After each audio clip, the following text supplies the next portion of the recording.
Hola mis amores, ¿cómo están? Sean todos bienvenidos una vez más al Coven de las 3 M's. Les recuerdo como siempre, suscríbanse, activen la campanita de notificaciones, comenten que siempre les voy a contestar, regálame un bonito like, comparte con todos. Hoy les tengo un caso, bueno, como casi todos los que hago, espectacular por lo sórdido que este resulta, y es el caso de Andrei Chikatilo. Este hombre es el asesino en serie más grotesco, enorme, gigante, prolífico en la historia de la Unión Soviética. El peor asesino en serie, el peor de todos. También se le conoce como el carnicero de Rostov, el destripador rojo o el destripador de Rostov. Este hijo de su madre cometió asaltos sexuales, mutiló, asesinó al menos 52 mujeres y niños entre los años de 1978 hasta 1990. Igual al final, luego de ser apresado y condenado, él confesó haber asesinado a 56 personas, aunque fue juzgado solamente por 53 de estos en abril del año de 1992. Si quieren conocer a fondo este caso, entonces no se vayan que ya comenzamos. Andrei Chikatilo nació en una ciudad llamada Yablochnoye. Esto era en lo que hoy en día es conocido como Ucrania, pero en aquel entonces eso formaba parte de lo que se conocía como la Unión Soviética, la cual ustedes saben después desapareció. Pero bueno, ahí es donde él nace el 16 de octubre de 1936. En una pequeña aldea de este pueblo, donde casi todo el mundo era bien pobre. Su padre, Roman Chikatilo, se conoce que cayó prisionero de los nazis en la guerra mundial. Y por su parte su mamá, Anna Chikatilo, usualmente le contaba tanto a Andrei como a su hermana menor que a Stefan, su hermano mayor, lo habían raptado para comérselo. Entonces ustedes, como se podrán imaginar, estos niños, los pobres, estaban traumados con aquella historia. Durante su niñez, Andrei, él la verdad pues era como que bastante solitario, muy introvertido. Padecía de miopía, aunque de todas formas a él esto era como que le causaba un poco de vergüenza, así que él incluso trataba hasta de esconder el padecimiento. Él prefería no ver y andar sin espejuelos y no ver bien y tener que utilizarlos. Pero bueno, muchos niños son así. En la escuela se conoce de que a él lo humillaban muchísimo y él nunca se defendía. Siempre le decían cosas, a veces hasta lo golpeaban y él se quedaba solamente así, aceptando su destino sin ni siquiera intentar defenderse. Se cuenta que incluso por todo esto el niño siempre andaba llorando, bien triste, deprimido, y a medida que iba creciendo pues a él se lo comía cada vez más esta especie de timidez, especialmente con las mujeres. Sin embargo, en su adolescencia él consigue tener una relación sentimental con una chica de su pueblo, pero su impotencia sexual hizo de que esta relación no durara nada, se rompiera enseguida. Como todos los soviéticos hacían en aquel entonces, él pues bueno, primeramente sirvió a su país en el ejército, y una vez ya que fue liberado, pues entonces él comenzó a enfocarse más en sus estudios. El sueño que él tenía era licenciarse en Derecho, pero sin embargo,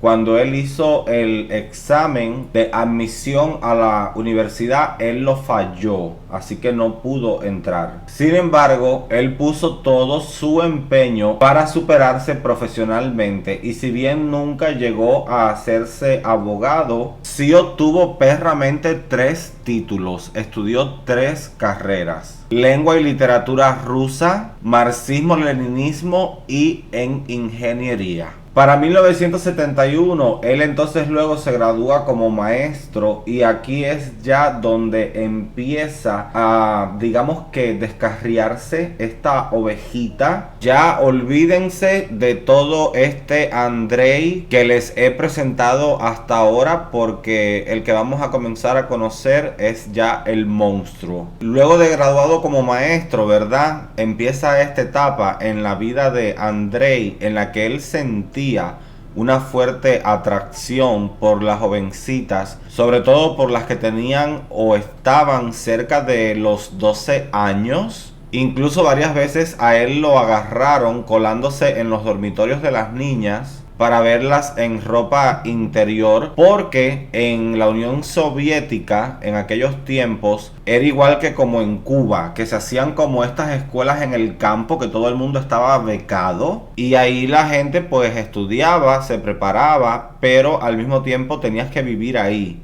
apartado de todo. Yo de hecho fui a una de esas escuelas, qué horror, no quiero ni acordarme. Y bueno, pues ahí entraba él, como dicen en Cuba, a bucear, se hacía sus perras pajas, se masturbaba, como también le conocerán probablemente muchos de ustedes. Y a pesar de este problemita, él pudo encontrar una mujer que se interesara en él y se casara y se convirtiera en su esposa. Pero al parecer todos estos problemas de la erección continuaban. Aunque no sé cómo, según cuenta su biografía, él sí podía eyacular. No entiendo cómo.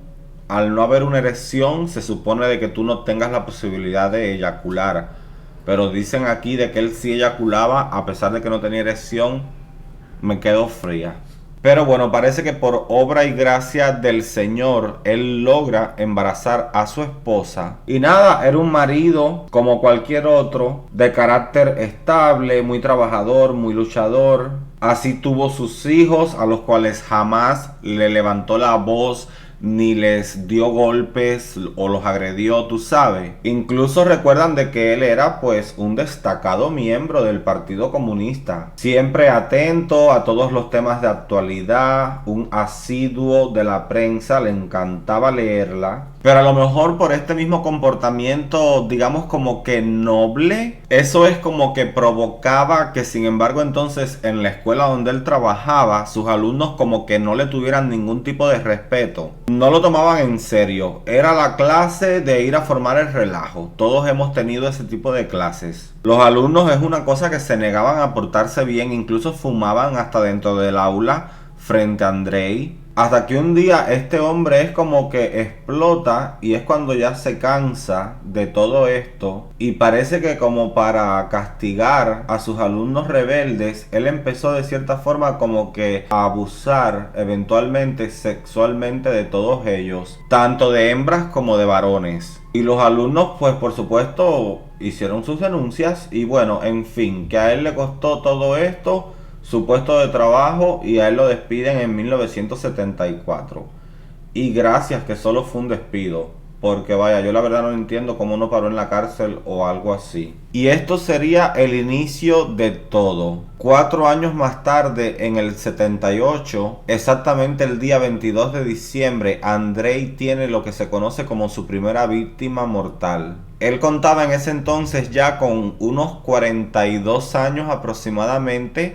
Y entonces pues él va por la calle, ¿verdad? Y es como que aborda a esta niña, la cual la pobre infeliz tenía solo 9 añitos, y él comienza a hablarle, a engatusarla, y es como que la logra convencer para que se fuera con él a una cabaña que él tenía en las afueras de la ciudad, y la niña pues accedió y se fue con él. Yo la verdad me quedo fría, me quedo muerta, yo no entiendo cómo. Supuestamente se comenta como que el poder de convencimiento que él tenía es como que en la forma en la que hablaba. Al él haber sido maestro y tener de hecho 2 hijos, es como que se le daba muy fácil.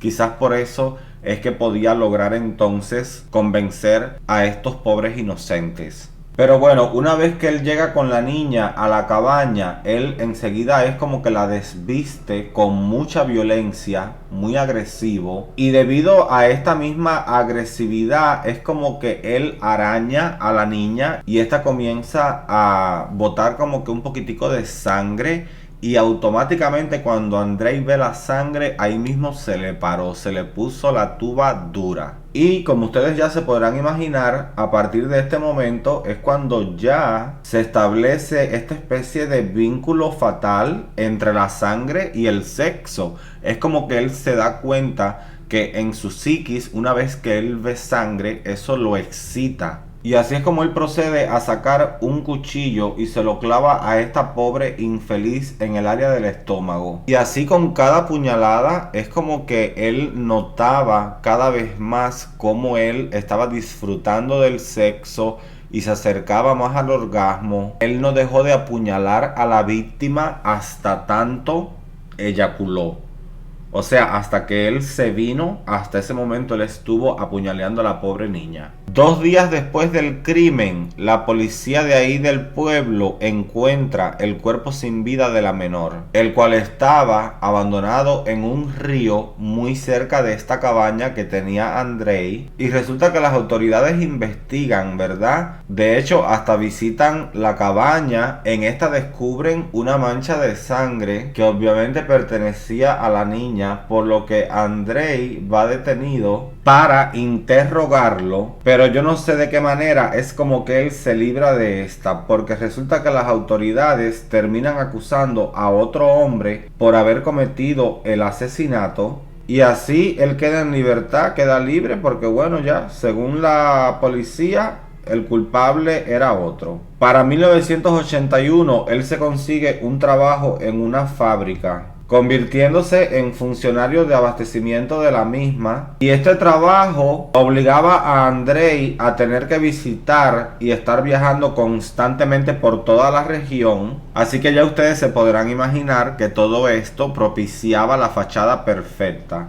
Un hombre que viajaba, que nunca estaba en el mismo lugar. Y así el 3 de septiembre de 1981, entonces él tiene ya su segunda víctima. Una joven de 17 años llamada Larisa, la cual se dedicaba a la prostitución, pero igual, aunque lo hiciera, esto no era motivo para que nadie tuviera que hacerle daño. Y bueno, pues ya tú sabes, él es como que la contrata y la invita a ir al bosque para tener relaciones sexuales. Pero resulta que cuando ya van para el acto, a él de nuevo no se le llega como que a levantar el ya tú sabes. Y la chica se empieza a burlar de él, se comienza a reír. A él pues es como que lo hace perder el control, lo hace enfurecer. Y él le va para arriba a Larisa y empieza a estrangularla. Pero mientras él estrangulaba a la niña, aquello se le levanta. Y entre más le estrangulaba, él más se acercaba al orgasmo hasta que finalmente logra eyacular, pero sobre ya lo que es el cadáver de Larisa, porque ya le había quitado la vida. Y es como que él entra en esta especie de éxtasis y de locura, que del tiro él le muerde salvajemente la garganta a Larisa. Incluso hasta le cortó los senos y en el frenesí se llegó a comer hasta los pezones de la joven. Luego es como que él comienza a lanzar aullidos, parece que tenía complejo de hombre lobo, y empieza toda esta danza alrededor del cuerpo, él vuelto loco, él de verdad voladísimo. Y así pues bueno, él deja el cuerpo abandonado, pero con un palo enterrado. Al menos así es como ella fue encontrada. Y en esos momentos es cuando Andrei literal se percata de que él iba a volver a matar.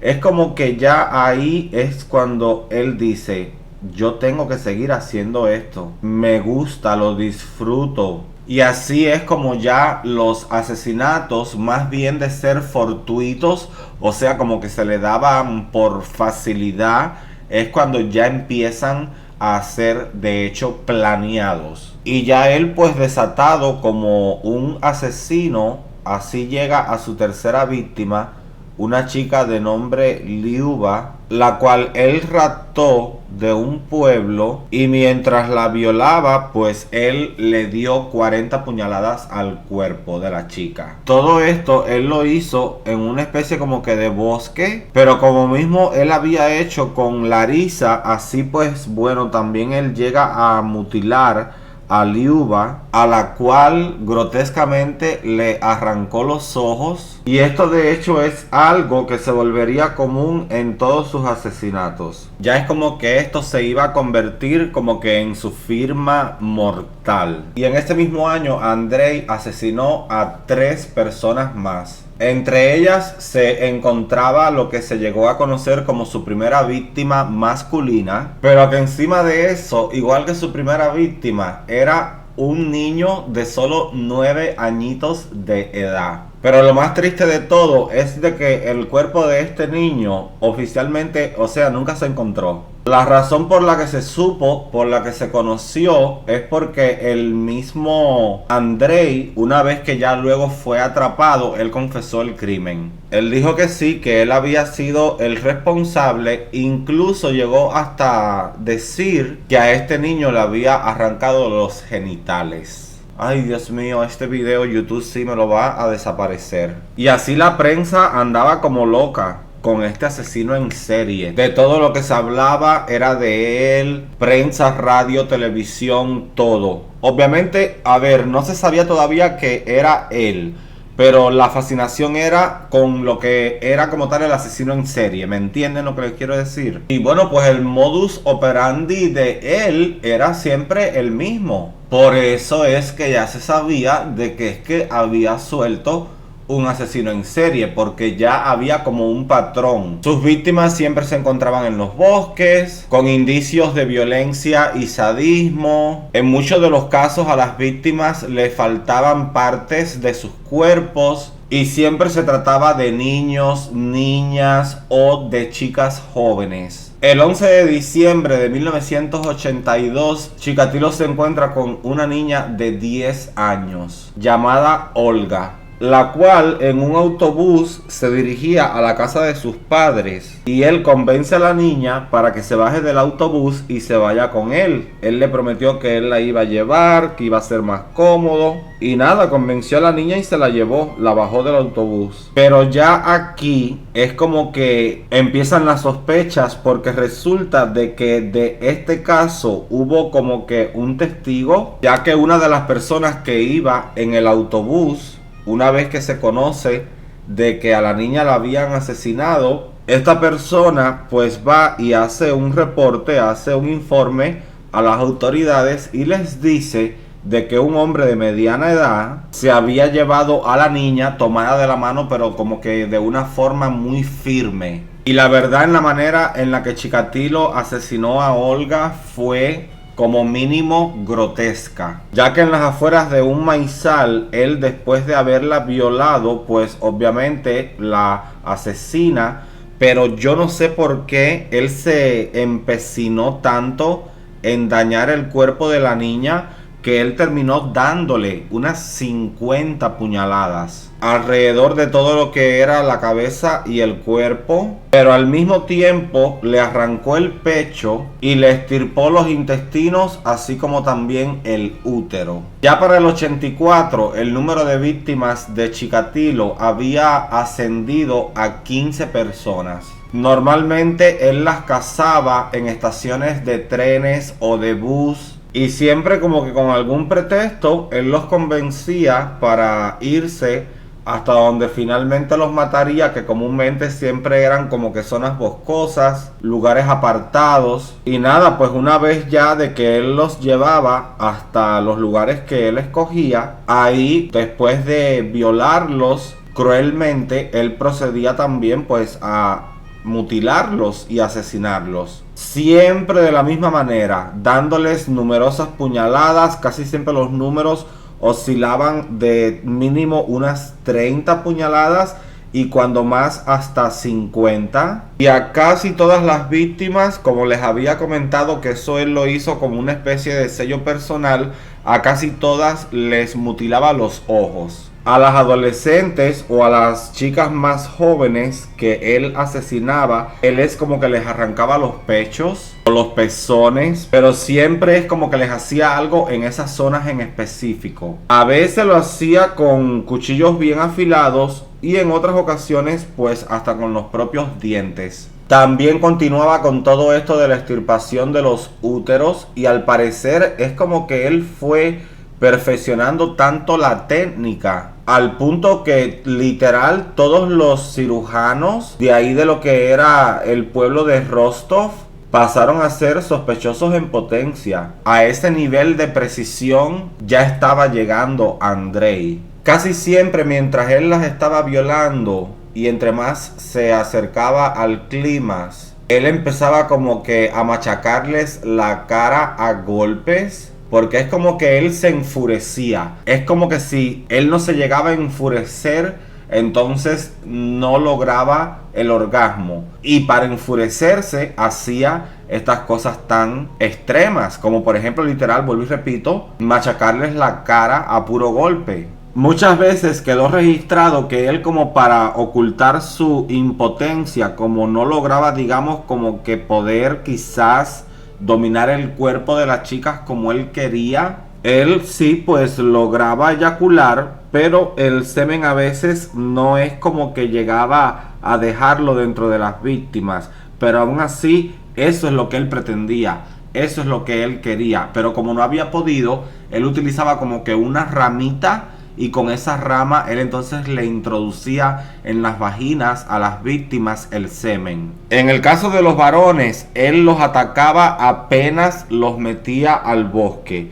No es como que él perdía mucho tiempo, a diferencia de las hembras, que él sí se tomaba como que un poquitico más de tiempo. No, con los varones, una vez que ella le entraba al bosque, ahí mismo, los atacaba inmediatamente. Lo primero que hacía era proveerles como que un golpe bien fuerte para aturdirlos y les daba como unas pequeñas puñaladas, digamos que no muy profundas, pero sí los penetraba con un cuchillo como para de cierta manera establecer como que dominio sobre ellos. Y bueno, pues ya posteriormente él procedía como con el resto de sus víctimas a mutilarlos a todos, los asesinaba. Y a los varones normalmente él pues les cortaba los genitales, o si no solamente les extirpaba los testículos, los cuales él de hecho guardaba como en modo de trofeo. Él llegó a contar una vez que fue atrapado que muchas de estas amputaciones él las hacía cuando la víctima seguía incluso aún con vida, pero sí reconoció que la mayoría de las veces es como que ya estaban inconscientes, como que al menos quizás no sentían nada. Y se conoce por las investigaciones que luego harían las autoridades, en ninguno de los casos todas estas partes de los cuerpos que él amputaba fueron encontradas en la escena del crimen o tan siquiera las cercanías a esta. Me imagino por esto mismo que él hacía, que comenzó como que a llevarse todas esas partes a modo de trofeo. Quizás por eso es que nunca las autoridades pudieron encontrarlas. Como quizás ya se estén imaginando, sí, también practicaba canibalismo. No es que yo solo trate puro caso de caníbal, pero si yo les estoy contando todas estas cosas, horrores que este hombre hacía, ¿ustedes no creen que también obviamente iba a ponerse a estar comiéndose a sus víctimas? ¡Claro! Incluso en sus declaraciones él llegó a confesar que le encantaba tragarse las partes del cuerpo más blandas, que eran como que sus favoritas. Pero como ya los casos se iban acumulando, ya las autoridades estaban trabajando fuertemente en tratar de agarrar a Andrei. Y es así como unos investigadores de Moscú diseñan como que un perfil de quién pudiera ser potencialmente este personaje. Lo describieron como un hombre que probablemente llevaba una vida normal, que lo más seguro es que estuviese hasta casado, con un trabajo regular, llevando una vida común. Por el semen que él dejaba en el cuerpo de las víctimas, pues también se pudo hacer una prueba de laboratorio y descubrieron su tipo de sangre, que era del grupo AB, algo que era muy importante porque bueno, eso iba a ayudar, ¿verdad?, a poder identificarlo con más facilidad. Y el 14 de septiembre de 1984, a Chikatilo lo detienen. Él estaba en el mercado haciendo compras y como a grosso modo él encajaba en la descripción de este perfil, pues las autoridades se lo llevaron, pero no pudieron demostrar nada más, al menos no hasta ese momento. Pero algo que lo ayudó es que como él parecía ser un hombre respetable, es como que también entonces las autoridades no intentaron cagarle mucho el palo y además se le hizo una prueba de sangre y él resultó ser del grupo A. Y es por eso que enseguida él fue puesto en libertad sin ningún tipo de cargos. Porque entre su reputación y no machear con el grupo de sangre, la policía de momento es como que no tenía más nada en contra de él. Y bueno, las autoridades de verdad que la tenían bien difícil. Para esa altura, los archivos de la policía contenían datos de un total de más de 26,000 sospechosos. Imagínense ustedes, caballero, ese número qué grande. Y cuando apareció el cadáver número 30, oiga para allá, hemos brincado del número 15 al 30. Los periódicos pues entonces comenzaron cada vez más a reportar y se especulaba muchísimo. Daban incluso noticias del posible asesino en serie, que si era un retrasado mental. Y por culpa de esto la policía tuvo muchos encontronazos con la prensa porque ellos no estaban de acuerdo con lo que la prensa decía. Y no era conveniente que se diera tampoco este tipo de información porque entonces es como que confundía a la población. Porque si la prensa empieza a decir es un retrasado, las personas entonces le van a empezar a tomar miedo y a alejarse de gente que se encuentren así en la calle, cuando en realidad están huyendo de quien no deben temer, porque el verdadero responsable es un hombre común y corriente como cualquier otro. Pero bueno, mientras el mundo andaba así vuelto loco, Chikatilo por su parte, no se crean que él tampoco andaba viviendo la dulce vida. Él tuvo problemas bastante serios en su oficina porque al parecer se había robado un rollo de linóleo y eso le causó problemas. 7 meses después, con todavía ese caso estando pendiente, él entonces va arrestado por comportamiento impropio en la estación de autobuses de ahí de Rostov y lo sentencian a 15 días de prisión. Y ya la policía es como que tenía fuertes sospechas de que él era el responsable de todos los asesinatos. Pero cada vez que le hacían la prueba de ADN, seguían encontrando el mismo problema, que la sangre no era la misma. En el registro ellos tenían guardado un espécimen del grupo AB y él era del grupo A. Pero bueno, mientras estaba en estos días de prisión, ahí también aprovechan ya para cerrar el caso aquel pendiente que tenía y le dan 1 año de prisión por haberse robado el linóleo. Pero ni siquiera el año ese completo él se lo metió preso, porque resulta de que el juez es como que simpatizó con él, es como que le cayó bien y liberó a Chikatilo antes de tiempo. El 17 de octubre de 1990, él ya pues siendo un hombre libre, vuelve a asesinar en un bosque que de hecho no era muy lejano de la estación donde él mismo tomaba siempre el autobús. Y este asesinato sí fue ya una cosa que ya puso a la policía bien loca. Ya había presión, ya había un desmadre a nivel nacional enorme, porque ya era demasiado. Y a las 2 semanas de este asesinato, pues Chikatilo vuelve a actuar. Por su parte, la policía, como siempre encontraban a las víctimas en los bosques, es como que empezaron a desplegar agentes y a todos los miembros que tenían disponible y ponían a la gente como que escondidas por los bosques, como que esperando a ver si podían encontrar al asesino en serie, fuese quien fuese, tratando de quitarle la vida a una de sus víctimas. Y esto fue lo que finalmente funcionó, ya que el 6 de noviembre de 1990, uno de estos detectives está escondido en el bosque y ve de momento salir de la nada a este hombre en traje y corbata, y el agente empieza como que a seguirlo y él ve a Chikatilo como está lavándose como que las manos en una especie de fuente. Estaba en embarrado de sangre, traía un dedo vendado y el detective se le acerca y le pide la identificación. El detective no tenía como que, digamos, motivos suficientes para arrestarlo y lo dejó ir. Pero sin embargo, él hizo un reporte dejando constancia de todo lo que había sucedido, describiendo el encuentro y tal, para que por lo menos quedara en el reporte policial. Pero al día siguiente, resulta que en esa misma zona, la policía descubre el cuerpo sin vida de una chica. Y aquí es ya donde todos los agentes dicen, no, ya, aquí no hay duda alguna. El asesino en serie tiene que ser este hombre, porque casualmente aquí tenemos este reporte de que él fue visto en esa área y además súper sospechoso porque estaba embarrado de sangre, andaba con un dedo vendado. Es él, búsquenlo, que es él. Y así el día 20 de noviembre pues él es finalmente arrestado, siendo el principal sospechoso de 36 asesinatos. Y una vez que ya él está prisionero, ¿verdad? Que lo tienen detenido. Miren qué interesante esto. Era algo que yo de hecho no sabía. A él le hacen una prueba de su semen. Y resulta de que el semen de él, su esperma, sí era del grupo AB. Yo me quedo fría. Yo no sabía eso. De que tú podías tener un grupo sanguíneo de un tipo y tener el esperma de otro. ¿Esto será común o es como una rareza médica? Lo voy a googlear a ver.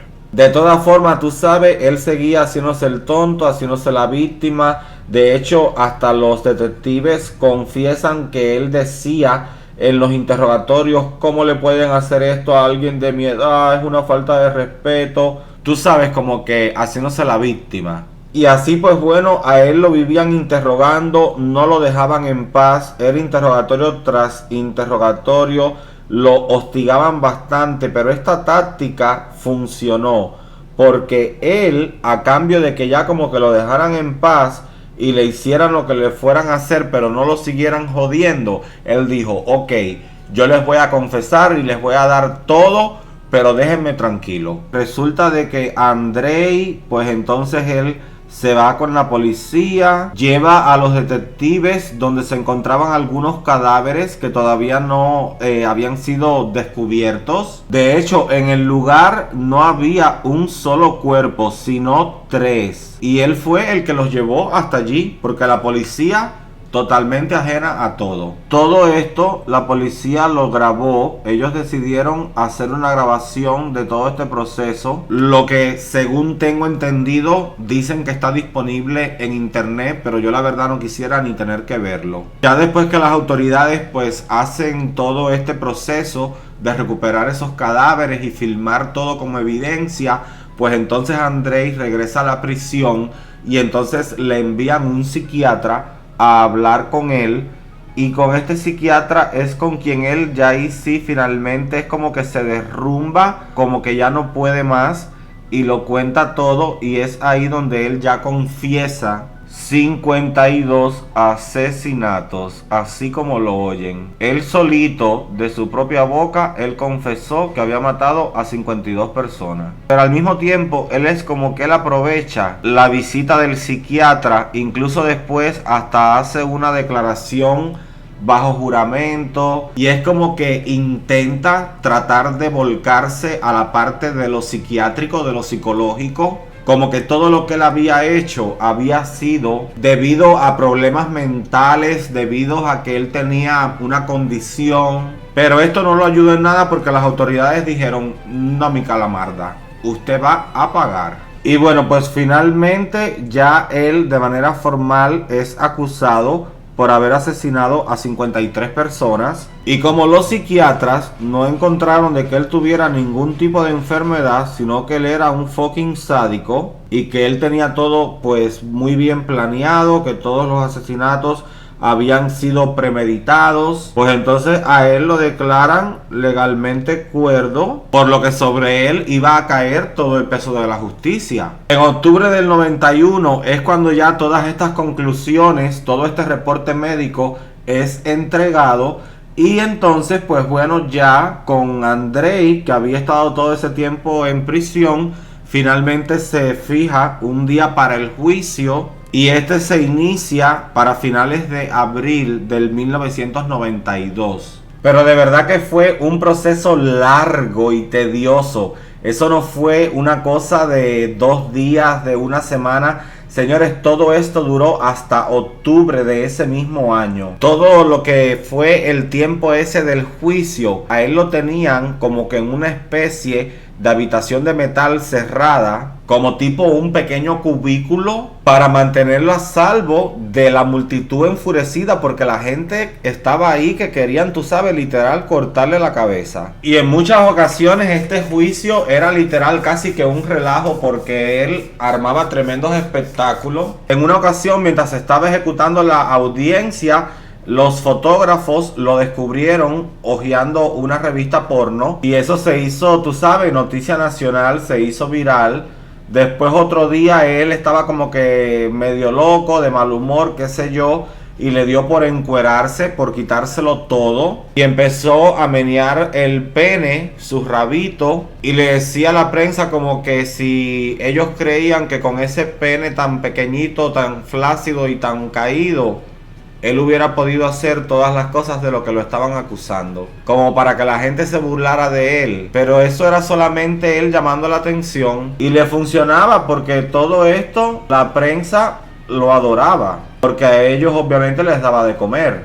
Hasta que finalmente el 15 de octubre del año de 1992, pues ya los jueces dan su veredicto y deciden sentenciar a Andrei a una pena de muerte. Y así, ya con la sentencia dada, pues él es regresado a prisión a esperar el día que le tocara la ejecución, hasta que en la cárcel de Rostov, el 14 de febrero del año de 1994, él finalmente es ya ejecutado de un tiro en la nuca. Igual todo esto es como que dejó al pueblo con una sed de venganza enorme, porque es como que a la población no le bastó ya con que el hombre hubiera sido juzgado, y también se pusieron a estar humillando, persiguiendo y hasta amenazando de muerte a su familia. Y al final del día, esta gente no tenían culpa de nada. Ellos bajo ningún concepto merecían sufrir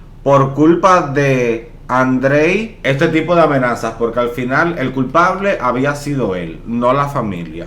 Pero la verdad sí les hicieron cosas muy feas, como por ejemplo un día le prendieron fuego con gasolina a la puerta de la casa de donde ellos vivían, y ya era tanto que la familia como que se cansó, y entonces lo que hizo es que se mudó de ciudad, se fueron a otra ciudad a vivir, a otro pueblo, y se cambiaron el apellido para que nadie los pudiera molestar. Y bueno, voy a salir un segundito para lo de siempre: pestañita, cejita, peluquita, ropita, y regreso con otros datitos antes de acabar este caso. Su viuda, llamada Teodosia, esta mujer trabajó como directora de un jardín de infancia, pero tuvo que dimitir después de que saliera todo el explote de las cosas que había hecho su marido. Igual ellos formalmente ya se habían divorciado para 1989, y en sus últimos años de vida la mujer trabajó en un mercado local de Yarkov. Su hija Lyudmila se casó en 2 ocasiones y tiene un hijo de ese primer matrimonio y una hija del segundo. Se sabe que ella cortó todo lazo familiar, incluso mucho antes de que se diera el arresto del padre, debido a que este, en una visita que ella hizo en una ocasión, tocó indebidamente a su propio nieto. Igual, de todas formas, ya una vez de que el tipo estaba en la cárcel, ella sí retomó conversaciones con su propia madre, y luego de todo el escándalo ella se mantuvo alejada de la vida pública. El hijo varón, llamado Yuri, se casó y tuvo 2 hijos. Él se cambió de apellido 2 veces. También fue a la guerra en Afganistán. Luego se lo llevaron preso por haberse robado unos lanzacohetes y le dieron 2 años de prisión. Para el año de 1990 él se muda con su mamá a vivir. En el 96 vuelve a caer en la cárcel por cargos de extorsión. En el 1998, 4 meses después de haber sido liberado, cometió un robo y volvió a entrar a la cárcel por 6 años más. En total ha pasado 12 años de su vida estando en la cárcel, cárcel en diferentes ocasiones y en el 2004 decidió empezar desde cero y comenzar su propio negocio. En el 2009 Yuri es acusado de un intento de asesinato, ya que se había encontrado una víctima